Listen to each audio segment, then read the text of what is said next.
Бисмилля, альхамдулилля, вассалату вассаляму аля расулилля, амма ба'д. Следующая тема у нас будет называться танвин и нун.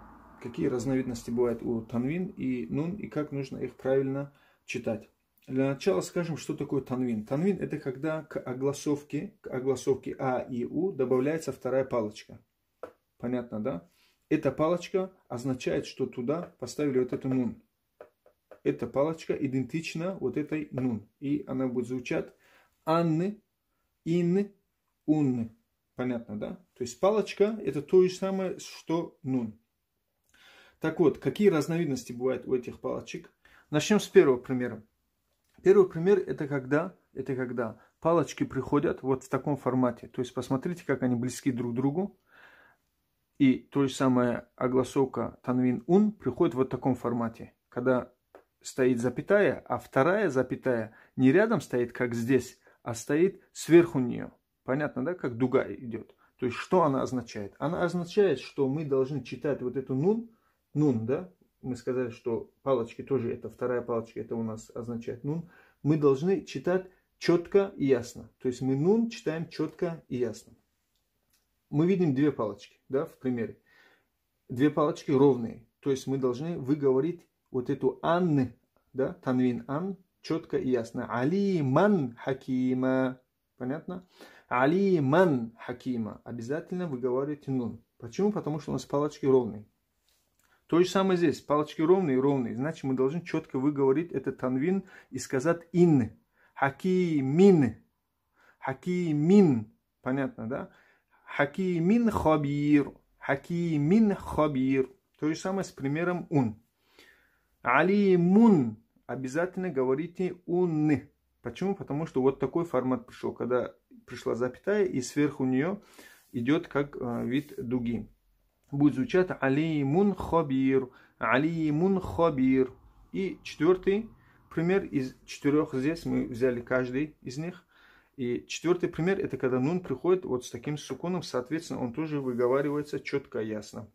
Ман амиля. Ман амиля. Чтобы еще более понятнее было, в вот таком формате палочек, когда они ровные, и вот такой формат с дугой, когда идет, вот эта вторая нун, вторая палочка, же мы сказали, нун, это идентично с нун с сукуном. Идентично с нун с сукуном, чтобы понимали. Понятно, да?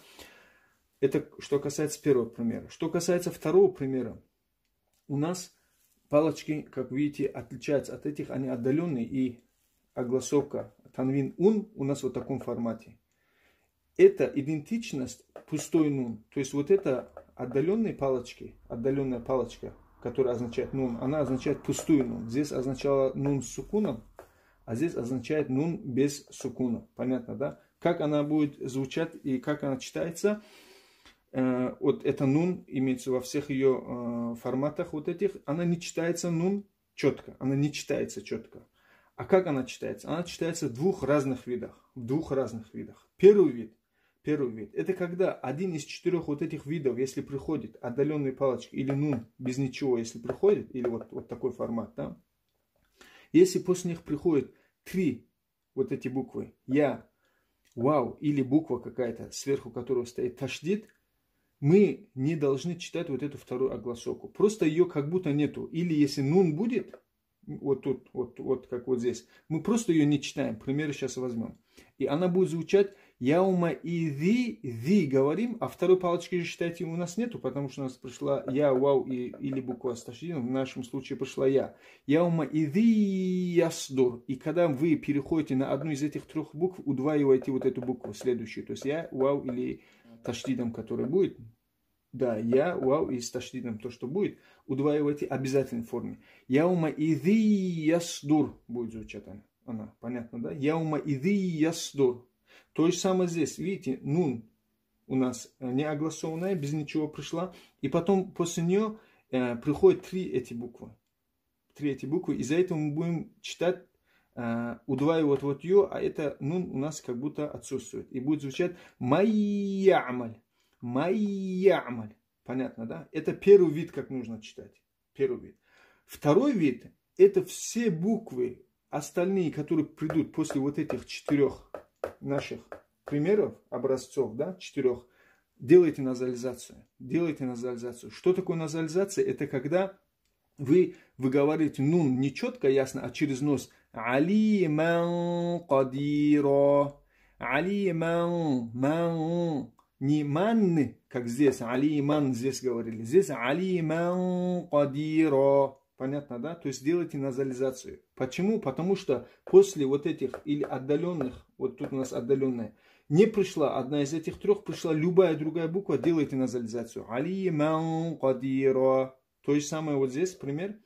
Только здесь пришла у нас танвин ун. Алимун кадир. Не алимун, как здесь, а алимун кадир. Понятно, да? Если бы здесь была бы я, вау или шадда, мы алимуи. Я была бы муи сказали бы. Вау была бы му сказали бы. Поняли, да? Надеюсь, ясно. То есть увидели один из четырех этих образцов. Смотрите, после нее, если пришла одна из этих трех букв, то сразу переходит на эту букву. Огласовку, назализацию ничего не делать. Просто читайте огласовку и переходите на эти три буквы с удвоением их. А если все после вот этих образцов, четырех, пришли любые буквы, любой формат, кроме вот этих трех, делайте назализацию. Примеры мы привели. И третий вид, третий пример, когда танвин и нун в каком формате бывает, это когда вместо второй палочки танвина они поставили мим.